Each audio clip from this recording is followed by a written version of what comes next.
एक गुरुजी ने कहा चेला को, बहुत दिन से सेवा कर रहा था, क्या चाहिए?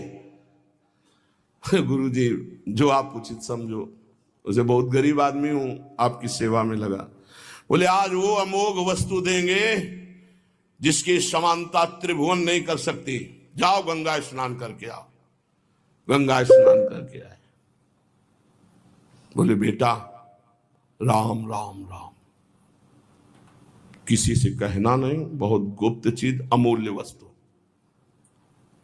गुरुजी राम राम राम, किसी से कहना नहीं, क्या दिया? चुपचाप अंदर अंदर जपना जी। बाहर गए तो गाय चरा रहे थे लोग। बोले भगत जी राम राम। गुरुजी कहे थे बड़ी गुप्त वस्तु है, अमोघ वस्तु, फुसला दिया। ये तो एक चरवाहा बोल रहा है हमसे राम राम, वही गुरुजी ने बोला है राम राम। मतलब ऐसा तो नहीं करना चाहिए, इतने बड़े संत को, और हम इतनी सेवा की, हमको फुसला दिया राम राम कह के।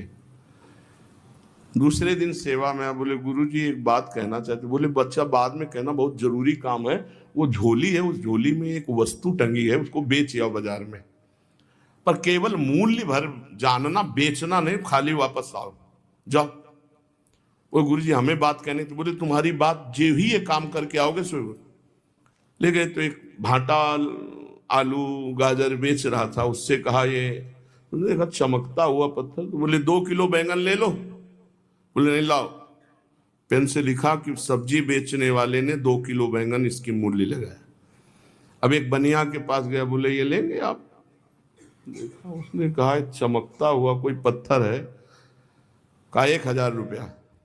बनिया ने 1000 रुपया वापस ला।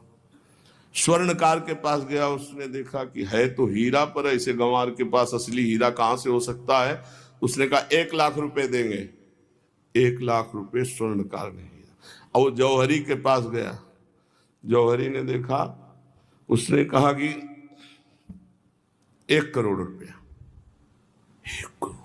जौहरी सबसे बड़े जौहरी के पास गया, उसने कहा ईमानदारी के बात बताएं, हमारे यहाँ जितने हीरे सोना चांदी के आभूषण सब ले जाओ तो भी इस हीरे की कीमत नहीं है, इस लोक का है नहीं, ये अमूल्य हीरा है। अमूल्य हीरा, सबसे बड़े जौहरी। गुरुजी बेचे आए?